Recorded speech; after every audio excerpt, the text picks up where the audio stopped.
Do you want to understand English phrasal verbs? آیا اتویت کرداری phrasal ئینگلیزی تێبگێت? But you have a hard time understanding them and knowing how to use them? That's what I want to help you with today. Ba dest pê bikên. Let's get started. A phrasal verb is made by combining a verb with a preposition or an adverb. This means you're adding a word after the verb, like by, on, off, in, across, away, and many other words like these. So this creates a kind of verb that is made up of two words, the verb plus a preposition, or the verb plus an adverb.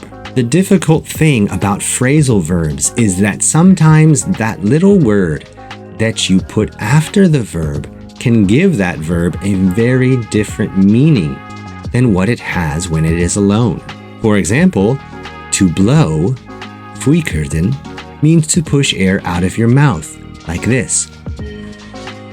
But the phrasal verb blow up means to explode, takinoa. In this series of videos, we'll look at some of the most common phrasal verbs in the English language, and we'll consider 5 phrasal verbs for each video. Your homework after each video is to make sure that you memorize and use each of these phrasal verbs. Are you ready? Amadate? Our first phrasal verb is back down.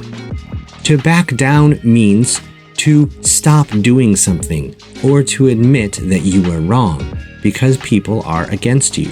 For example, if we go out and protest, maybe the government will back down and cancel their decision to raise the price of flour. Our second phrasal verb is blow up. Like we said earlier, blow up means explode, but it also means to get very angry and lose your temper. For example, I told him no, and then he just blew up at me. Or, my gas bottle blew up in my kitchen and started a fire. Next, we have the phrasal verb break down. To break down means to stop working suddenly. This one also has two meanings.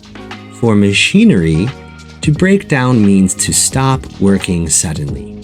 For example, my car broke down on the way to work today. But for emotions, break down can mean to start crying. For example, my mother breaks down every time she talks about her grandmother. To bring up is our next phrasal verb.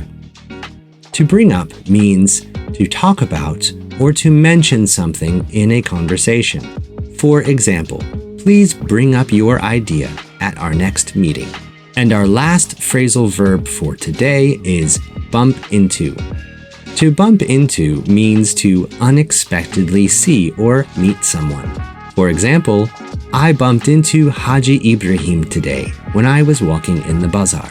Make sure that you review and practice the 5 phrasal verbs that we learned today. 1. Back down. 2. Blow up. 3. Break down. 4. Bring up. 5. Bump into. Hauregyan. I hope this lesson about phrasal verbs was helpful for you. Hiwadaram amwanaya basud bobet boto. If it was, then be sure you've watched my other grammar videos about the most important tenses in the English language. Dastakhanet khosh bet, hauregyan. Until tomorrow, hatasibene, khwafiz.